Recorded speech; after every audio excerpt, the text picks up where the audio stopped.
This episode is brought to you by Cheeky Maiden Soap Co. Cheeky Maiden is a family-run adventure dedicated to making earth-friendly products at people-friendly prices. So they offer some of the cleanest and most affordable body care and household cleaners available. And I love that all of these products, they're made using like the finest quality natural ingredients, including local, organic, and sustainable raw materials. And they make so many different products, from household items, lip balms, deodorants, to soaps. All of the soaps are my personal favorite.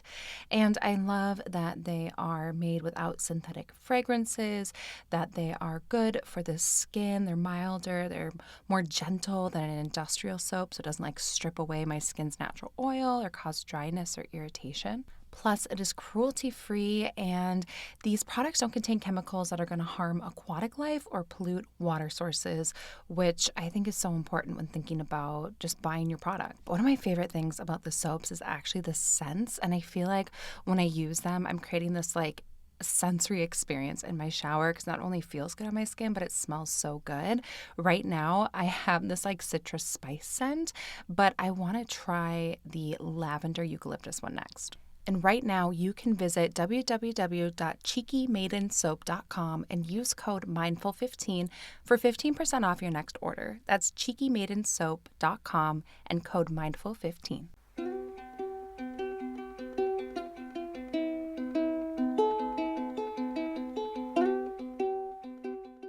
Hello, everyone. Welcome to this freeform episode of the Mindful in Minutes podcast.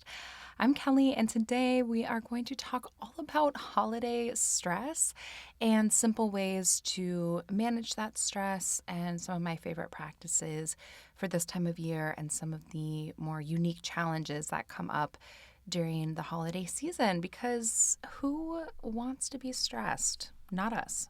So, full disclosure, I originally, in my big master spreadsheet, had a different topic planned for this week's freeform episode, but then I did a topic request over on Instagram, and so many of you requested holiday stress, like talking about holiday stress, meditations for holiday stress, and it just seems like it's on everyone's mind. So I was like, you know what? Let's bump the other idea down a little bit later, and let's talk about holiday stress. So one little quick announcement before we talk about stress, and this is a fun one, so don't fast forward, but I did put together a little gift for you guys. So you heard me talk about my journal that's coming out, You Are Not Your Thoughts. It comes out on January 2nd.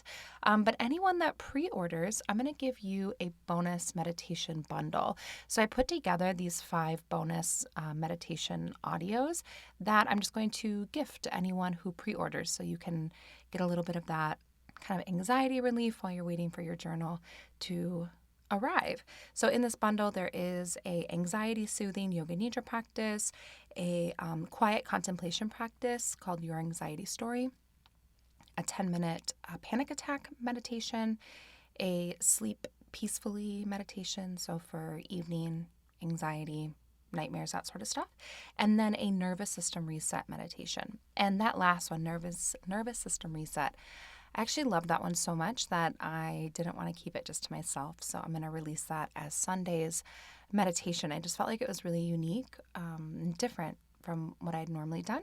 So I wanted to share it with everyone. But the other 4 are exclusive to pre-order. So if you want to get that bundle, what you're going to do is you can go and pre-order You Are Not Your Thoughts. There's links to all the different places you can pre-order. It's literally anywhere, which is super cool. Amazon, Target, Barnes & Noble, all of the big book places. And pre-order it, screenshot your pre-order, email it to me, info@yogaforyouonline.com, and I'll respond to that email with a personal thank you for pre-ordering, because I really do appreciate that so much. The pre-orders is like, that determines kind of where it charts, sort of. So for example, if you pre-order on Amazon, then when all of those go out and arrive to people on January 2nd, then if there's a good amount of pre-orders, and it'll be kind of in the Amazon book charts, and then that sometimes will help new people discover the book. So that's why you hear me talk about the pre-orders. Ooh, I just bumped my mic. I don't know if you could hear that or not. I got so excited I karate chopped it on accident. And then there's that special thank you of of those 5 bonus meditations. So if any of that speaks to you, the information is in the show notes. So with that being said, should we talk about stress? Should we dive into it? What I thought we could do today is talk about first, why are the holidays like so stressful to begin with?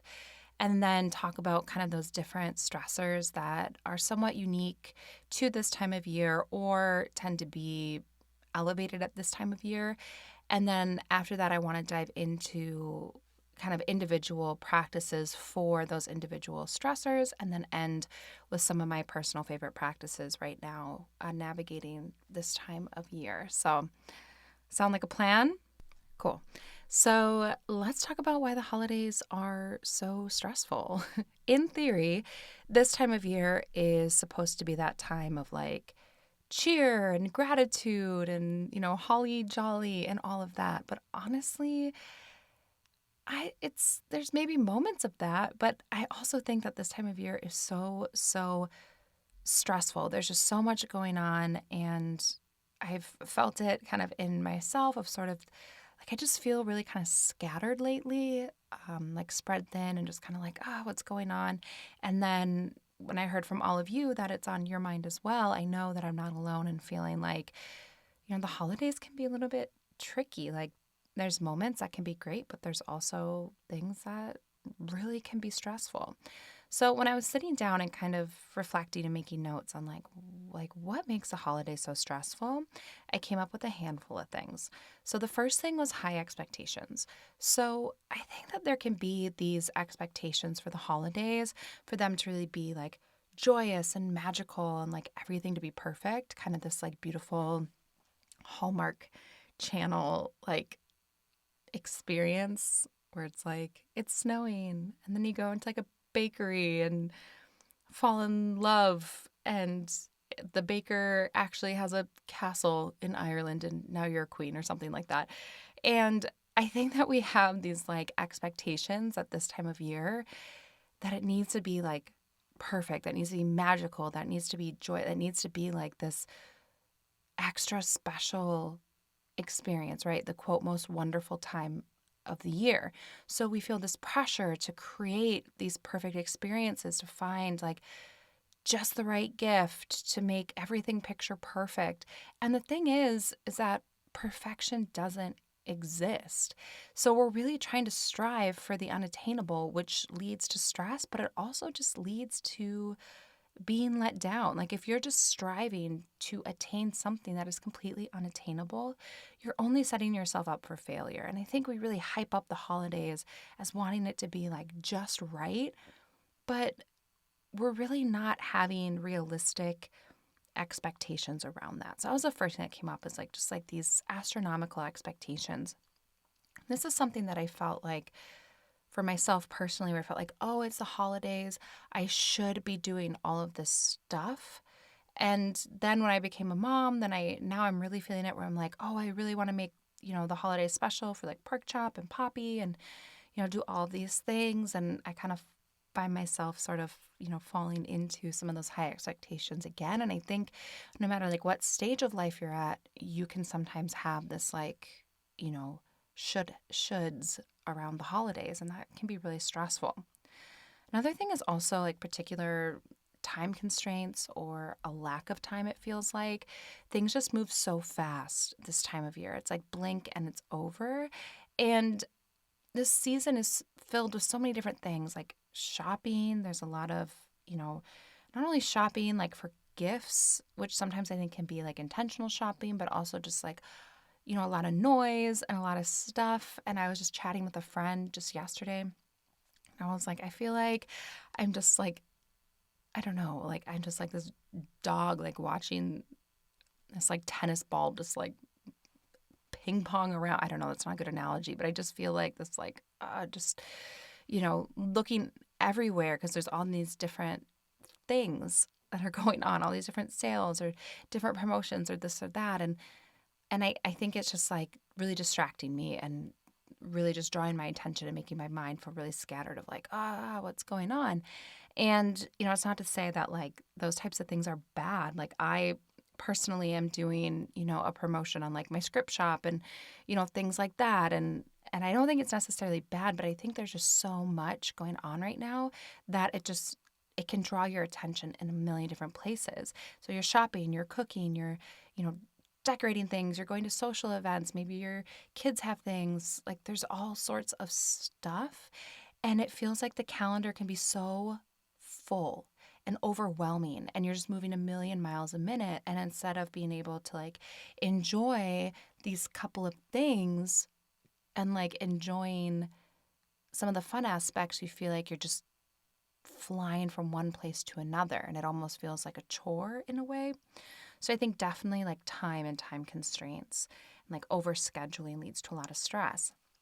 But then on the flip side, there's loneliness, which is something that I know many of us can feel during the holidays. Like for me, there are times where I think I've talked about this before, and this is probably, I don't know, like before I really started like diving into this work. So my early 20s, late teens, early 20s, where, sometimes you can feel lonely even when you're not alone.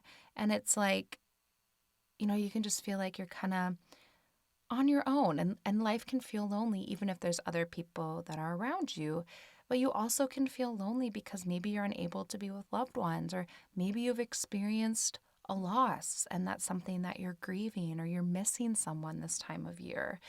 And that's something that I've had a lot of requests lately to talk about, to do some kind of a freeform episode or meditation practice around grief and loss. The reason I haven't, like, I've done some things like the meditation for difficult days, um, some things around there, around like tough times, but I've never actually done one for grief or for loss. And the reason I haven't is because that's such a unique experience to each person.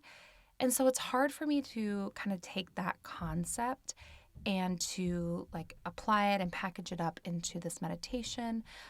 But it's something that I know a lot of you are looking for or asking for.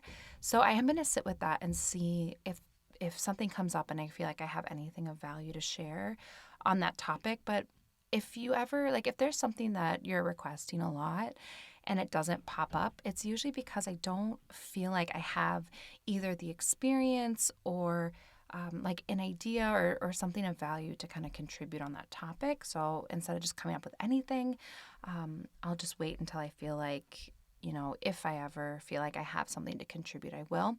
So for those of you that have been asking for that topic, know that I hear you. I see your requests. I'm sitting with it, and there may be something that comes in the future, but that's why I haven't done anything on that yet. But anyways, if you are experiencing grief or loss or loneliness because of that this holiday season, which is really, really common, that can also feel extremely heavy and stressful and be really complicated. And that just makes things tricky this time of year. And then there's good old family dynamics.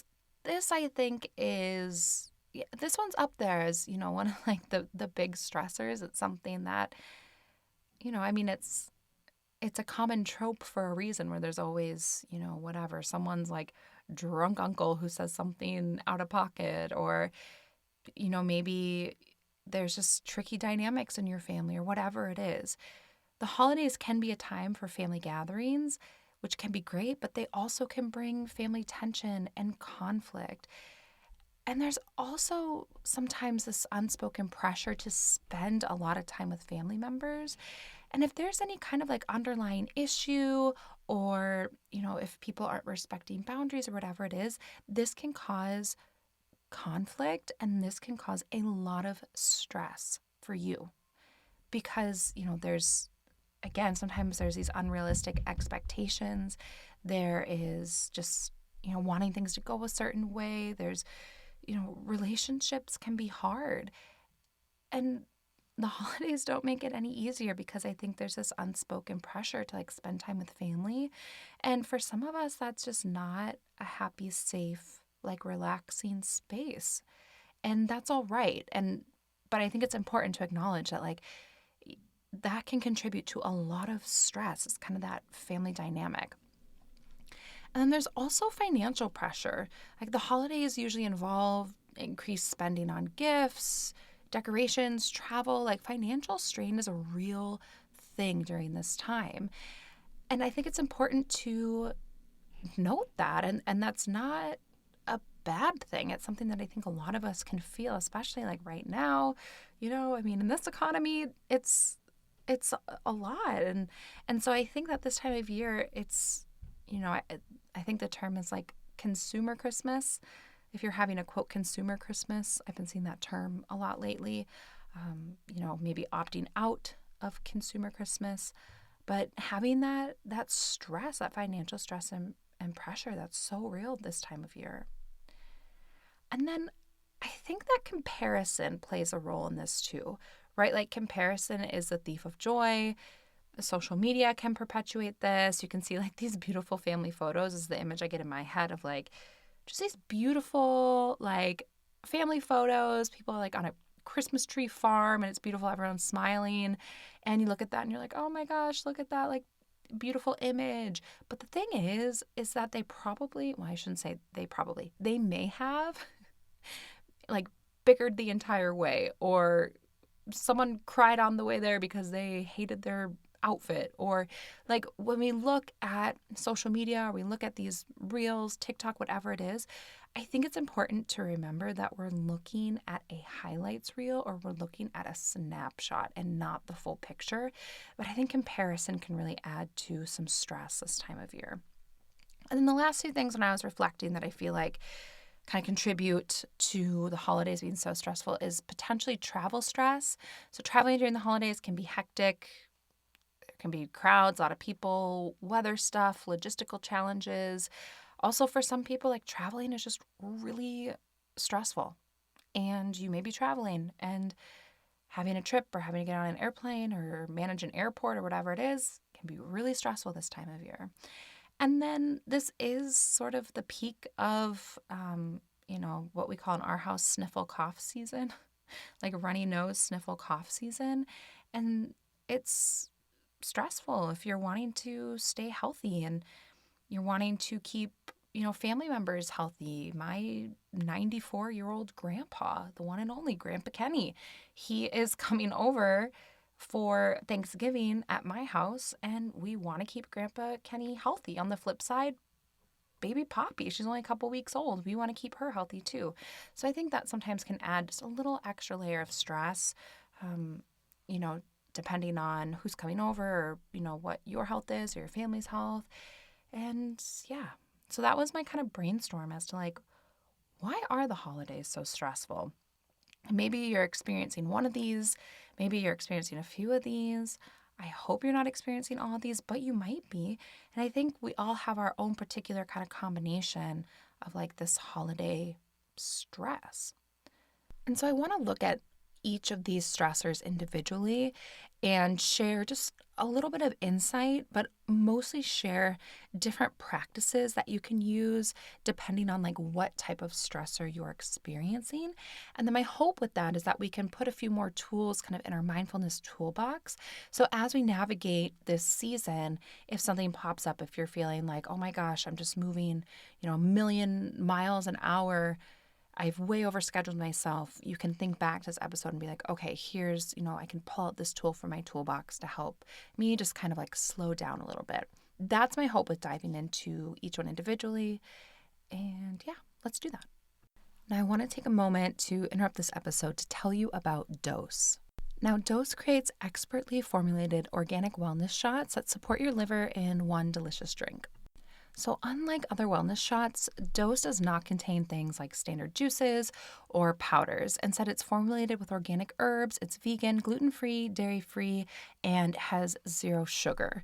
And all of this is so important because when you think of your liver, you need to think of it as like your body's filter. So it's in charge of flushing out like unwanted elements and breaking down what you consume into essential nutrients.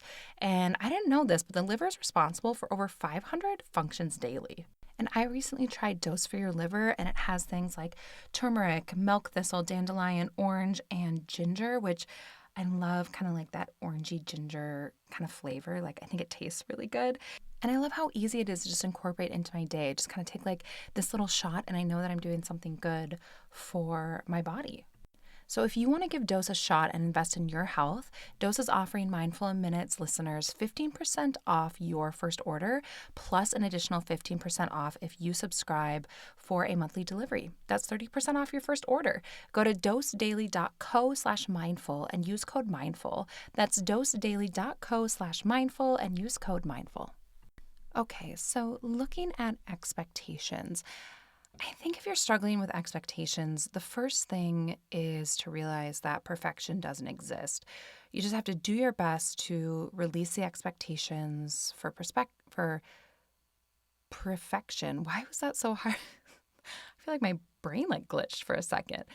Do your best to release the expectations for perfection and just be honest with yourself about what a good holiday season would not only look like, but what it would feel like. So, for expectations, the practice that I really like to do when I'm struggling with this is list making. So, what I'll do, and this is the exercise that you can try if you're struggling with this, is I like to take a piece of paper and split it into 3 columns. And then at the top, I'll write need, want, release. So, the first column is need, second is want, and the third is labeled release.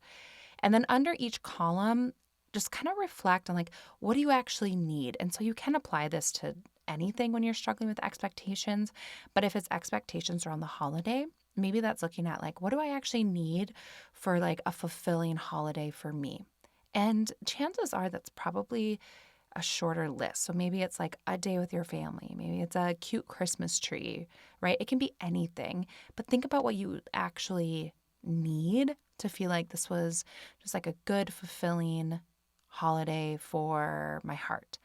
Then you can make a list of things that you want. So they don't have to be needs, but it could be oh, I want to have all the siblings together, or I want to have, a day away for New Year's Eve or whatever it is. Things that are it would be nice if I had that, but it's certainly not a need. And then that final column is going to be the release. So what are you ready to release around this season? So things that you don't need, things that you don't want, where you can just let go of it. So maybe you put a person in there and you say, you know what, seeing this person during the holidays, it doesn't fulfill me. It's not serving my greatest and highest good. Maybe you put feeling guilty about not seeing family under that release kind of category. Really anything, right? What is it that you're just ready to release that is not a need, it's not a want, it's just you know what, I need to release that. Write it down in that release column. And then look at those 3 columns, and chances are the need is probably the shortest, and then maybe the want, but also maybe the release might be the longest. And so just looking at when we feel we have all these things, all these thoughts in our mind, all these expectations, just categorize them between need, want, and release. I find this to be really helpful. Then when we look at time constraints, this one's a little bit tricky because sometimes once you've overscheduled yourself, it can be hard to kind of walk that back. But the first thing would be, if you look at, I've talked about a time audit before. You can kind of do a calendar audit where you're looking at your calendar and be is there anything that I can just kind of take off the list? Is there anything that is really not that big of a deal? It's fine if I just say, hey, I've overcommitted myself, I'm not going to be able to make it. Look at your schedule and be are there any things here that I can just take off the calendar because I'm feeling overwhelmed? So that would be first thing. Just look at it. Is there anything that I can kind of get rid of? But if you're feeling overwhelmed with all that's on your calendar still, then this is when you need to start carving out what I call sacred stillness time. So what that is sacred time for you that you set out to just be still, to be quiet, to be alone, and to do something that serves your greatest and highest good. It does not have to be a long time. It can be 10 minutes, 15 minutes, but do it every single day. This is your kind of safe, sacred time. So sacred stillness time, this can be your daily meditation practice. It could be journaling. It could be maybe a little bit of movement, some yoga, maybe you go for a walk outside, something where you can just kind of release, do your best not to be on your phone, If you're listening to a guided meditation, just hit play and then put the phone face down and just listen to it. Just doing a distraction-free few minutes every day, no exceptions. And think of the stillness piece and sacred stillness as like stillness in your environment, your heart, and your mind. Not always necessarily like complete stillness in your body. Like I would include, some movement in this to be perfectly fine for like your sacred stillness time. And I think about this like Zen proverb where it kind of goes something like this. Like basically, if you don't have time to meditate for 1 hour every day, you have to meditate for 2. Basically, it's saying like if you feel like you're too busy to care for yourself, you need to double up on that self-care time. Now, I'm not saying that you need to be doing this for 2 hours. This could be if you feel like you don't have 5 minutes for yourself every single day, commit to giving yourself 10 minutes every single day. And it really does make a difference to have that little bit of time where you're hitting the pause button every single day and just doing something still and intentional for you. I find that this is like one of the best antidotes to feeling overwhelmed. And after you take that time for yourself, I think you'll find that you just have a little bit more clarity and a little bit more of that like stillness and tranquility that you can bring into the rest of your day. Now, loneliness. If you're experiencing loneliness, this is the perfect time to do some true self or soul work. So I talked about this a little bit earlier in the episode where, I used to feel really lonely even when I was around people. But I realized that this was just because I wasn't, and I'm not saying this like minimize your feelings and to say, oh, if you're feeling lonely, this is like, the way that you fix it. Loneliness is complex. It's just me personally, what I found within myself was that there's a difference between being alone and being lonely. And even though I was rarely alone, I found myself being lonely often. And it was because I wasn't connected to myself. So I started doing true self work and I started getting to know myself and treat myself better. And I found that once I got to know myself better and like became more connected to my true self, that I rarely felt lonely because I was never really alone. I was with myself and that felt, good and comfortable. And I kind of learned how to just be comfortable like in my own presence, whether that was in a room with no one else or in a room with 50 people. So, and again, that's not if you're feeling lonely. I'm not saying like, oh, you just don't know yourself. That just was kind of the big thing that I unlocked like for myself. So for practices working with loneliness and true self and self-work, I do love the true self or the soul specific like meditation practices. I've done some of them on this feed. I think that that's a really great time to just kind of turn inward, to get to know yourself better, to kind of fall in love with yourself or, kind of build this connection with the self. But I also think that if you're kind of experiencing loneliness during this time, that this might be a fun time to, I kind of think of it as like dating yourself or, treating yourself to something fun. So doing what you want to do. This is actually one of my favorite things about solo traveling. It's one of the things I miss the most about solo traveling is going somewhere, maybe going to like a different city and just doing whatever I felt like doing because I didn't have to, do anything that anyone else wanted to do. I could just be like, what seems like fun for me? And it felt a little uncomfy at first, like, maybe going out to dinner by myself or, doing these things totally on my own.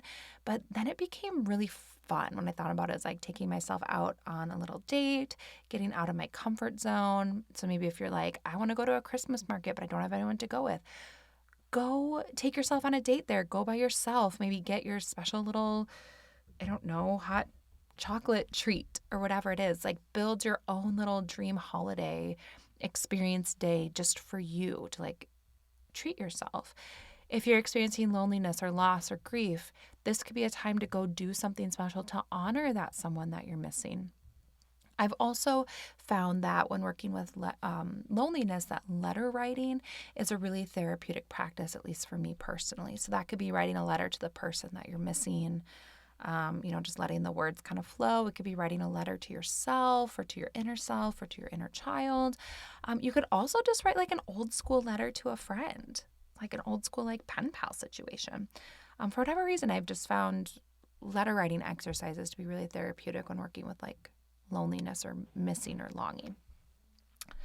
So let me look at good old family dynamics. And when I think about family dynamic stress and how to ease that, there's a couple of practices that come to mind. And I will say picking the one that's right for you sort of depends on like what kind of family stress you're experiencing.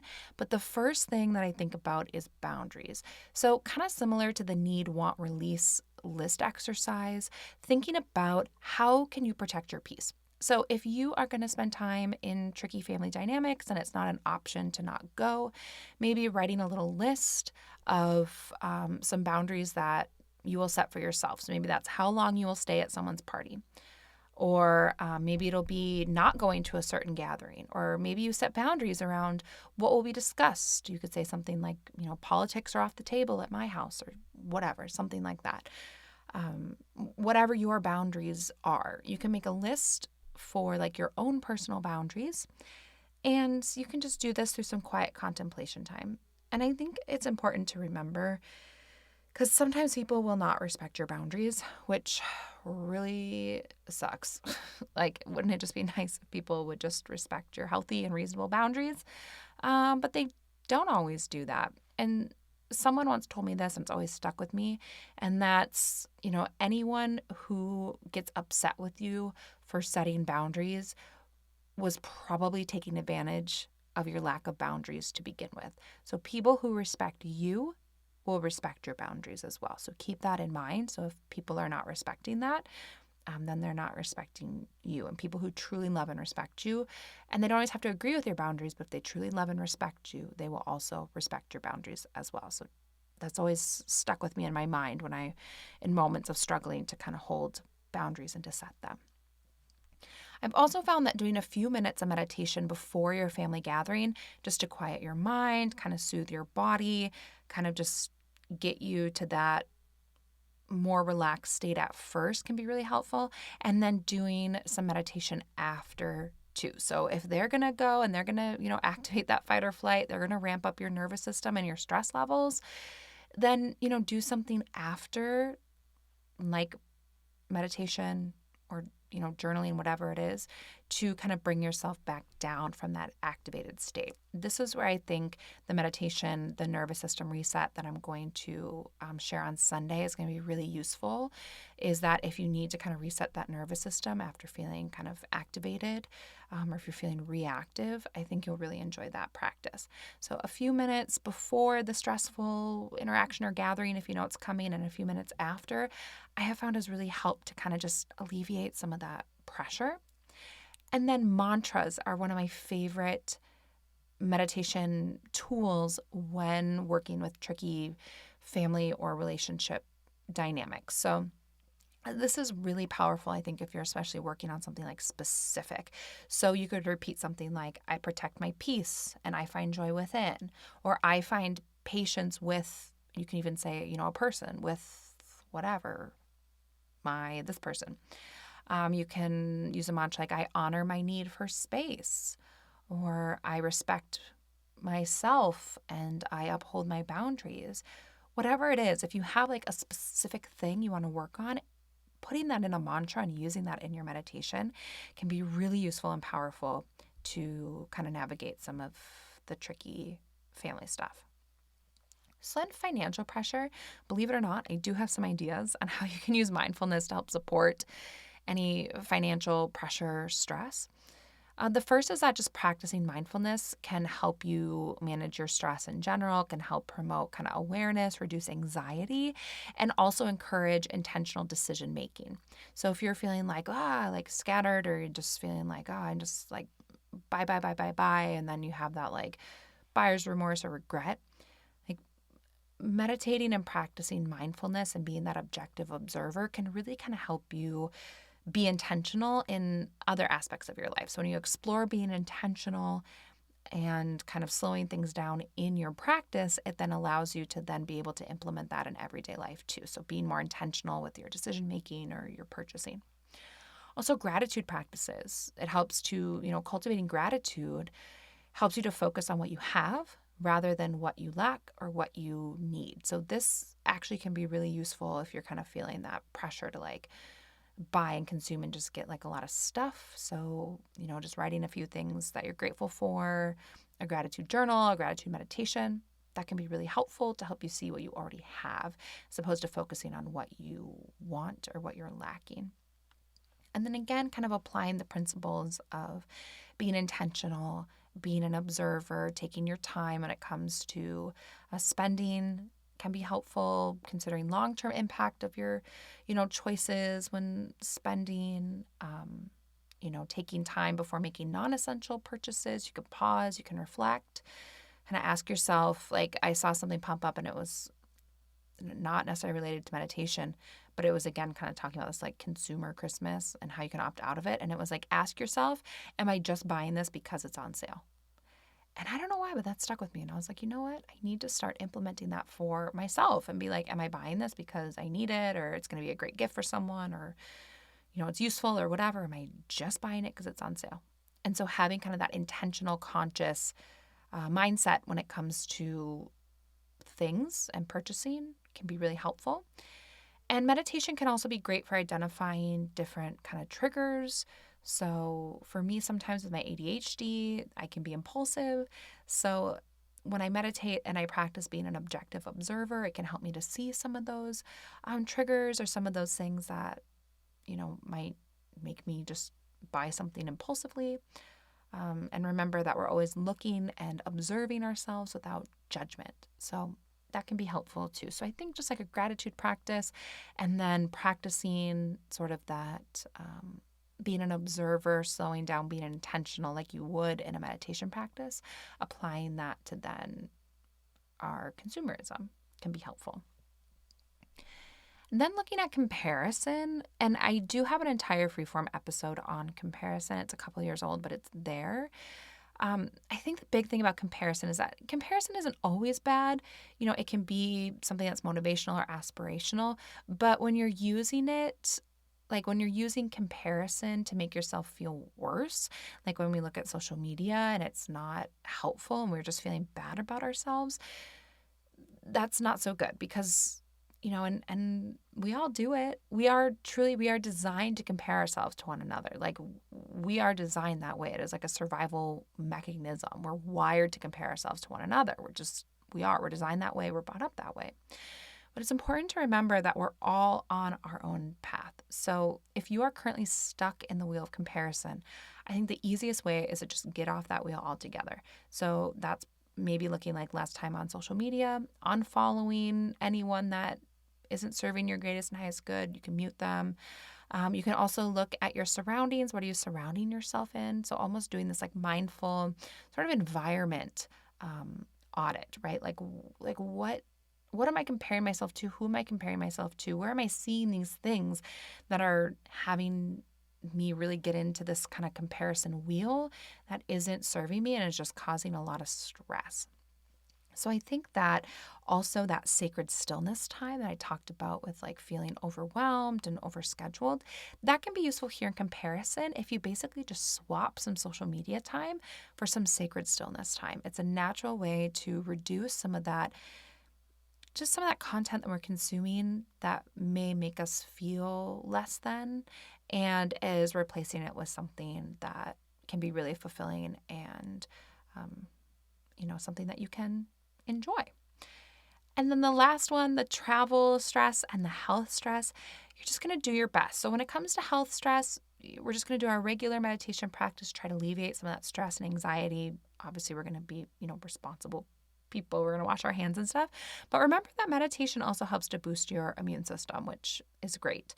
But other than that, I don't have a ton of tips other than just, be good. Do use your best judgment.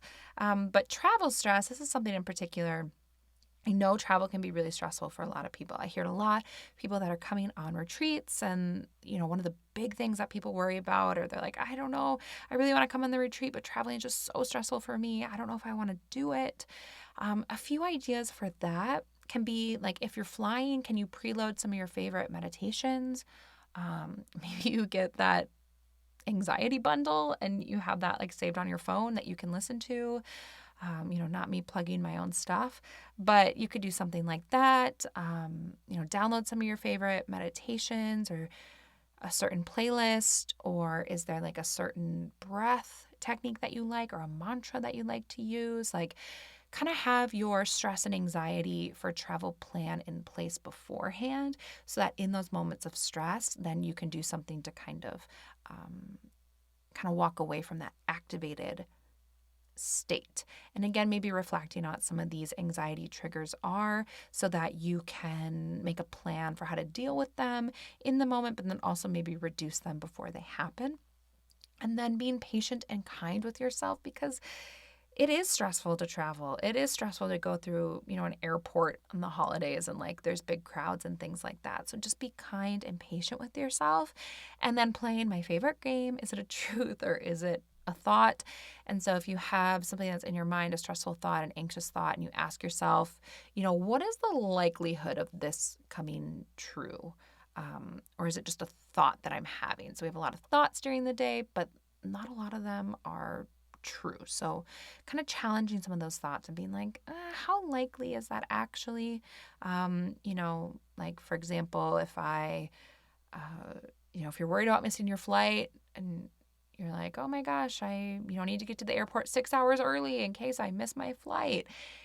Ask yourself, do I really need to, if it's going to make you feel better to get there 6 hours early and that's going to alleviate your stress, do that. If that's not going to alleviate your stress, you can ask yourself, like, what is the likelihood if I leave my house 6 hours early that I will miss my flight?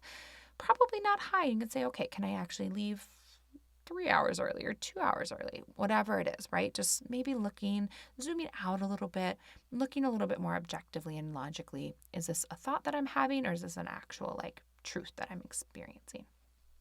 Those are kind of my thoughts on those common holiday stressors. And then just closing it out with some of my personal favorite holiday practices.